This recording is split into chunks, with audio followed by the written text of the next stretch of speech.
Berani. Ada aku Nadia, aku Karma.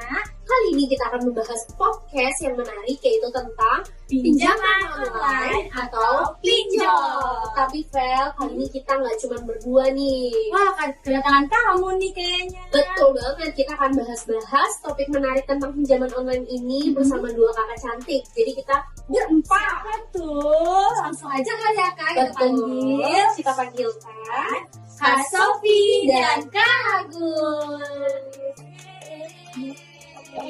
Halo Kak.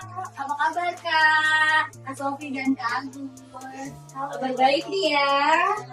Senyumannya sumringah banget ya guys. Iya, betul. Oke, sebelum kita bahas nih, kita sharing bareng-bareng, kita tukar pikiran bareng. Paling kita perkenalan dulu kali ya, biar kakak-kakaknya juga kenal nih, yang mana Kak Agus, yang mana Kak Sofi ya. Betul. Semuanya, terima kasih nih buat Kak Selma sama Kak Nadia udah undang kita berdua ngobrol seru di podcast yang berapi ini. Perkenalkan, nama aku Dia Wibowo Sofi, bisa dipanggil Sofi. Aku mahasiswa dari Universitas Dian Nusantara atau Unira dari jurusan Ilmu Komunikasi. Hai Kak Sofi. Lanjut, kakak ini namanya siapa sih? Halo teman-teman. Oh, dia tadi sama guys. Halo Kak. Perkenalkan, nama aku Lita Agustina, biasa dipanggil Agus. Aku juga dari Universitas Dian Nusantara, jurusan Ilkom. Hai Kak Agus. Oke, ini udah perkenalan nih Kak Selma. Kita mau mulai aja kali ya pembicaraan sekarang nih, yang ada namanya maraknya pinjaman online. Nah, sebelum kita lebih detail, lebih spesifik nih tentang pinjaman online ini, mulai dari penyebabnya dan dampak dan lainnya, menurut dari Kak Sofi, Kak Agus sendiri nih, itu pinjaman online itu apa sih? Iya, pinjaman online itu biasanya kita setiap pinjol ya. Betul. Betul ya. Kak ya. Iya Kak. Secara spesifik dong Kak. Pinjol itu pinjaman online yang bisa kita dapetin dari aplikasi gitu. Oke. Iya, dia tuh bisa pakai KTP. Gampang banget dapetnya. Oke. Mungkin itu prosesnya ya. Iya, prosesnya. cepet kali ya Kak. Betul. Kak Sofi, sama sih sama kayak Kak Agus. Pinjol itu pinjaman online yang gampang diaksesnya karena cuma bisa pakai KTP sama lewat handphone aja. Jadi bisa dapat pinjaman dana cuma karena KTP aja guys. Langsung cair ya. Iya benar. Cepet banget dong. Iya. Itu dari kurang lebih dari pinjaman online itu seperti itu ya. Tapi nih ya, apalagi dengan berita-berita terkini nih di pinjaman online, ada isu-isunya itu ya, ada yang namanya galbay. Galbay itu gagal bayar. Mungkin buat orang-orang yang gagal bayar dan dia tuh percaya gitu akan sosmed, informasi yang kata pemerintah. Dari kata pemerintah tuh lebih baik ya udah nggak usah dibayar pinjaman online. Apalagi dengan isu-isu yang katanya pertanggal 1 Mei 2025 tuh adanya OJK tuh mau adanya pemutihan buat para pinjaman online. Sebenarnya mungkin pemutihan ini bukan berarti untuk bayar online tidak dibayarkan ya pinjaman online-nya, tapi katanya pemutihan dari BI checking. BI checking itu kan berarti kan menyangkut dengan data-data mereka ya. Apalagi kalau misalnya buat mereka nih yang mau pengajuan kredit ataupun yang lain, kalau BI checking jelek kan nggak bisa ya. Betul. Makanya dengan adanya mereka yang pinjaman online katanya akan mengalami pemutihan. Tapi kita belum tahu juga nih apakah itu memang benar OJK akan membuat seperti itu atau memang masih hoax nih. Gitu. Berarti kebenarannya belum ini ya Kak? Belum jelas ya. Betul. Tapi ya namanya balik lagi ya, kita berita ada di mana-mana nih. Sekarang banyak juga apalagi orang-orang yang percaya dengan media sosial ya. Tapi ngomong-ngomong pinjol ya, aku tuh sering banget ya kayak scroll media sosial gitu. Ada iklan banyak banget pinjol ilegal. Nah, iya sebenarnya kan pinjol ilegal itu kan gak bagus, gak baik lah jatuhnya ya. Karena kalau misalnya nih kita pinjol terus nggak dibayar, nah bisa aja nih data pribadi kita dipakai sama orang yang pinjol ini nih buat disebarluaskan, terus jadiin pokoknya data pribadi kita tuh kayak dipakai buat yang hal-hal enggak gitu loh. Oke, mungkin udah banyak kejadian. Iya, benar. Tadi ngomongin penyalahgunaan data, aku juga pernah ngeliat nih di sosial media. Kalau misalkan si peminjam ini nggak bayar pinjamannya, itu bakalan datanya tuh disebarluaskan di sosial media. Waduh, guys. bahaya banget Gitu ya. Iya, bahaya banget. Bahaya banget. Nah, hal ini tuh bisa kena pasal. Wah, apa tuh Kak? Pasalnya itu dia bakalan dipenjara selama 10 tahun dan kena denda sebesar 10 miliar. Wow, banyak banget ya Kak. Iya. Itu tertera di pasal 32 dan pasal 48 UU ITE. Oke, parah. Tapi misalkan nih si peminjam ini handphonenya udah dihack sama si penyedia pinjol, itu bisa dibawa ke jalur hukum ya guys ya. Ini bisa dikenakan pasal atau pidana selama 7 tahun penjara dan denda 700 juta. Gede banget ya guys. Iya. Makanya kita jangan pinjol ya guys, jauhi Jangan. pinjol. Kalau Betul. bisa nabung aja ya. Ini ada di pasal 30 ayat 2 dan pasal 46 ayat 2 UU ITE. Itu guys Oke. pasalnya. Walaupun kalian mungkin merasa oh ya udah kalau data kalian tersebar luas kan mikir ya udah bisa lewat jalur hukum, tapi kan jalur hukum itu tidak mudah juga ya guys, itu prosesnya juga panjang kan. Kita udah mungkin dari isu terkini nih di berita gitu kan, mungkin ada lah ya dari pandangan Kak Sofi sendiri sama Kak Agus tuh kenapa sih orang tuh saat ini ya banyak banget yang melakukan pinjol gitu loh, penyebabnya apa sih mereka harus pinjol gitu, emang gak ada cara lain Iya. gitu ya? Apakah anak kepepet kah, pengen butuh uang cepat gitu atau apa? Mungkin Kak Agus bisa menjelaskan? Kalau menurut aku nih ya, karena tuh biasanya orang-orang awam tuh kadang minim literasi keuangan sih. Oke. Iya, biasanya tuh mereka kayak nggak mikirin dendanya, bunganya kan yang bakalan terus bertambah kayak gitu ya. Jadi kayak lebih gampang kegoda sih. Dia berarti nggak tahu ya penyebabnya itu, dampaknya itu Nantinya apa gimana, ke depannya. Jadi mungkin cepet Iya, aja. sekolah dapat duit enak gitu kan. Kalau Kak Sofi sendiri gimana tuh? Kalau menurut aku kenapa orang-orang banyak milih pinjol gitu ya? Karena mungkin orang ini lagi butuh dana yang mendesak, sama kayak tadi yang Kak Mel bilang. Karena kalau misalkan pinjam di bank itu kan agak susah ya, agak rumit, banyak banget syarat-syaratnya, terus juga nggak langsung hari itu dapat gitu karena butuh waktu yang panjang. Verifikasi ya. Benar banget.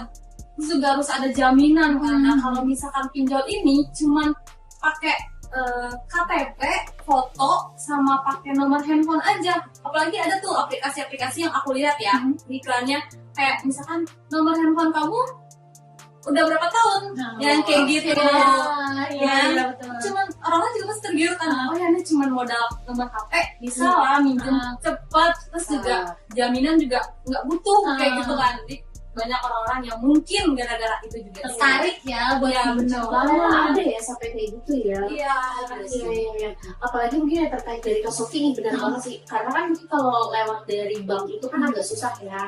Apalagi sekarang kan di zaman online tuh banyak yang makinnya itu dia tidak bekerja nih. Sedangkan kalau misalkan dia pikir lewat dari bank itu kan bank itu harus ada prosesnya ya, data-datanya, dokumennya, syaratnya pun juga kalau memang dia bekerja harus melampirkan untuk segaji dan lainnya. Kalau usaha pun juga dia harus melampirkan surat usahanya gitu kan. Sedangkan kalau bisa pinjaman online sendiri ya udah dia mau cara cepat, mungkin dengan juga dia butuh dana yang terburu-buru, ya udah dia nggak mikir panjang nih gitu.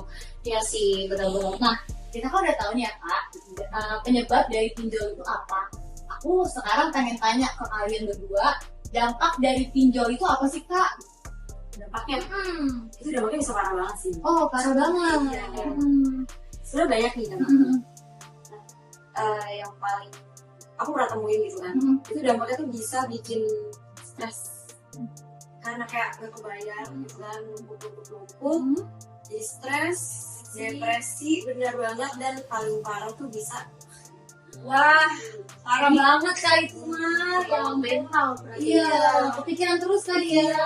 Mungkin karena ini kali Kak nggak bisa bayarnya. gak bisa bayar. Tapi pengen apa ya, hidupnya konsumtif gitu ya Kak. Jadi pengen kan beli, pengen pakai mulu ya pakai. Pakai mulu. Tapi dia nggak bisa bayarnya. gak bisa bayar, jadi Mungkin itu numpuk-numpuk, ya Kak. stres, kena mental. Serem juga ya. Kalau Kak Sofi sendiri dampaknya itu apa? Kalau menurut aku dampaknya itu bisa jadi ketergantungan. Jadi kayak misalkan kan orang-orang itu pinjol itu buat keperluan ya, buat kebutuhan yang mendadak yang mendesak. Kayak misalkan nih orang ini minjem karena dia punya utang, terus harus bayar utang gitu kan. Karena udah dikejar-kejar utang, jadi dia minjem di pinjol. Nah, jadi dana dari pinjol ini buat bayar utang. Terus karena utangnya udah selesai dibayar, jadi dia juga punya nih kebutuhan lainnya gitu loh. Tapi orang ini tuh nggak ada dana. Jadi orang ini minjem lagi ke pinjol. Jadi bisa ketergantungan buat ekonominya. Terus juga bisa dibilang sih kecanduan gitu ya guys ya. Terus juga yang parahnya bisa masalah hukum. Kayak gitu. Karena di Indonesia ini kan bisa dibilang minim literasi ya. Jadi pada nggak tahu atau belum baca tentang aplikasi pinjol atau web pinjol yang mana ilegal, mana yang nggak ilegal gitu. Jadi main pinjem aja tanpa tahu kalau itu aplikasi ilegal. Nah karena itu dia bisa kena pidana, bisa kena hukuman gitu. Dan lebih parah lagi data pribadinya dia tuh bakalan kesebar gitu ya, penyalahgunaan data. Ya sebenarnya kayak kalau kita pikir juga ya, untuk pinjaman online ini tuh mungkin ada beberapa ya tadi ya, kita bisa lihat sisinya dari positif ataupun negatif gitu. Jadi sebenarnya kita pun juga nggak bisa menghakimi orang-orang yang melakukan pinjaman online ya, karena banyak juga tuh mungkin rata-rata pinjaman online mungkin karena itu ya tadi dana dia butuh besar ya, mungkin dia butuh kesehariannya atau keluarganya gitu loh. Ya mungkin dia udah bingung caranya ya dia akan melakukan itu, tapi ya balik lagi mungkin dengan orang yang seperti itu masih bisa untuk membayar ya. Apalagi dengan adanya kayak pinjaman online ini, mungkin kalian pernah ada nih pengalaman mungkin dari teman atau keluarga atau orang-orang terdekat yang pernah mengalami kasus pinjaman online, terus kalian ngelihat ternyata resikonya sangat parah ya gitu. Mungkin dari Kak Sofia atau Kak Agus ada nggak? Ada sih. Apa? Siapa? Ada sih. Temen aku. Oh siapa tuh? Sebut aja Mawar kali ya. Ya di sensor aja ya guys, nggak usah disebutin namanya. Iya temen aku. Jadi dia tuh ini emang keluarganya tuh lagi ada masalah keuangan juga. Jadi pinjol nih dia. Pinjol, terus udah jatuh tempo, kebayar. Terus dia pinjol lagi untuk menutupin itu. Tapi sama, gak kebayar juga. Jadi kayak Jadi diketahui kasihan. kasihan, tapi sih emang konyol juga sih. Pinjol buat pinjol lagi. Apa sih sebutannya dari lubang juga bukan? Aja. Kayak gitu-gitu terus sampai dia tuh gade-gade barang nih, kendaraan semua digade tuh. Sama aja, gak kebayar juga gitu. Jadi makin numpuk ya jadilah dia stres nih. Stres, mentalnya kena gitu ya kan. Depresi gitu, sampai minta tolong sana sini juga ya. Apa ya? Sampai dia tuh kayak ada niatan buat Parah banget tuh. itu udah parah sih. Tapi respon kakak gimana tuh dengan kejadian yang dialami sama teman kakak itu? Paling respon aku sih support aja sih ya. Support biar dia tuh bangkit gitu. Aku saranin juga dia buat ke psikolog gitu. Emang kalau misalnya mentalnya benar-benar gak kuat gitu kan. Sama ini sih paling aku tuh kayak bantu cariin kerjaan. Cari kerjaan part-time. Soalnya dia kan masih kayak kita nih. Mungkin nggak semuanya kita bisa bantu secara dengan keuangan ya, tapi kita bisa bantu untuk support dari semangat buat mentalnya dia juga ya. Kalau Kak Sofi ada nggak yang mungkin dari teman atau keluarga? Kalau aku mungkin ada ya beberapa gitu kan, karena kan kita juga nggak tahu nih keuangan seorang tuh kayak gimana, terus kebutuhan dia tuh kayak gimana gitu ya sehari-hari, kita kan nggak tahu. Tapi kalau misalkan di keluarga pribadi, di dalam ruang lingkup keluarga gitu, alhamdulillah nggak ada. Aman ya kak? Aman, alhamdulillah. Pas banget nih guys dari pengalaman yang mungkin diceritakan sama Kak Agus sama Kak Sofi nih ya. Kita pas juga mau untuk wawancara nih narasumber yang sudah pernah kejadian kasus pinjaman online. Sebenarnya mungkin bukan dia yang pinjam online, tapi tadi mungkin yang kita sudah jelaskan yaitu adanya yang namanya penyalahgunaan data. Nah, pas banget ini narasumber kita itu datanya tuh disalahgunakan oleh mantannya sendiri. Wah, Kacau ya. Hati-hati kalau dalam berpacaran ya, jangan juga untuk memberikan data-data kita, apalagi resikonya itu kan kalau kita disalahgunakan data kan alamat kita nih, padahal bukan kita yang pinjam. Nah, bisa jadi orang-orang yang menagih atau apa kan otomatis ke rumah kita dong, otomatis ke rumah si data itu. Nah, kita mau salah lama, kita coba langsung aja ya untuk wawancara lewat video call karena narasumber sendiri lagi berhalangan nih nggak bisa hadir. Jadi kita coba video call ya. Fine. Kita dengerin cerita dari si narasumber ini. Halo kakak, kita sensor aja ya namanya ya, kayak gitu. Kita sebut aja siapa nih namanya nih? Mawar kali ya. Mawar. Halo Kak Mawar. Saya kayak Kak, gitu, Kak. nggak masalah kan Kak kalau masuk video podcast kita Kak di video call-nya? Nggak masalah ya Kak. Oke. Kak Mawar, kita lagi bahas ini nih Kak, apa perbincangan tentang adanya pinjaman online, apalagi dengan penyalahgunaan data nih. Pas banget, boleh ceritain nggak Kak, kakak sendiri? Mungkin kakak kan ada apa kejadian tuh tidak mengenakan ya. Betul, datanya disalahgunakan sama mantan kakak sendiri nih. Aduh. Boleh nggak Kak diceritain gimana sih Kak itu kok bisa terjadi ya? Awalnya kan yang baru aja, karena kan dia kalau bisa digunakan yang orang patrikan sama aku ya, jadi kayak percaya aja gitu loh. Dan sebenarnya mau juga dibayar, gitu. Masa dia pas emang lagi berjualan, terus karena aku dekat dia dan aku percaya dia, jadi yaudah dia pinjam pakai data aku, yaudah aku kasih. Kalau kan masih belum dibayar Kak, cuma kayak makin kesini kok yang orang jadi kayak dilepas dari tanggung jawab itu gitu. Oke, berarti tuh sebenarnya awalnya kenapa maksudnya kakak memang memberikan data kakak atau dia secara diam-diam? Apa karena ya udah memang kakak ingin niatnya sebenarnya membantu? Kalau aku sih emang niatnya mau bantu sih Kak dari awal, emang dari akunya sendiri setuju. Cuman kalau tahu jadinya dan seperti ini, jadi kayak lebih kayak penyesalan gitu sih, kayak ya kenapa paksa, kayak kenapa bisa ya gue sebegini itu gitu Kak. Bucin kali ya Kak, bucin. Kita lagi masa bucin ya Kak? Oke, dampaknya apa sih Kak kejadian kayak gini? Kakak kan udah tahu nih mungkin mantannya nggak bisa bayar, mungkin di awal masih bisa bayar, tapi akhir-akhirnya ujung-ujungnya kan nggak bisa bayar nih. Apakah sampai sekarang saat ini atau memang udah dilunaskan semua nih? Kalau saat ini jadinya untuk pelunasan ya harus ditanggung sama aku ya. Dia sih memang mau bayar, cuma ini kan memang harus dibayar per bulan dan kadang dia dalam sebulan itu nggak bayar, jadi memang aku yang namanya gitu sih jadinya. Sampai saat ini berarti Kak? Sampai saat ini Atau boleh disebutin Kak, emang nominalnya berapa sih? Apakah cukup besar gitu? nominalnya kurang lebih sebulan 7 juta sih Kak, 7 juta, dan itu selama 2 tahun. Wow. Berarti 24 juta. sekitar 24.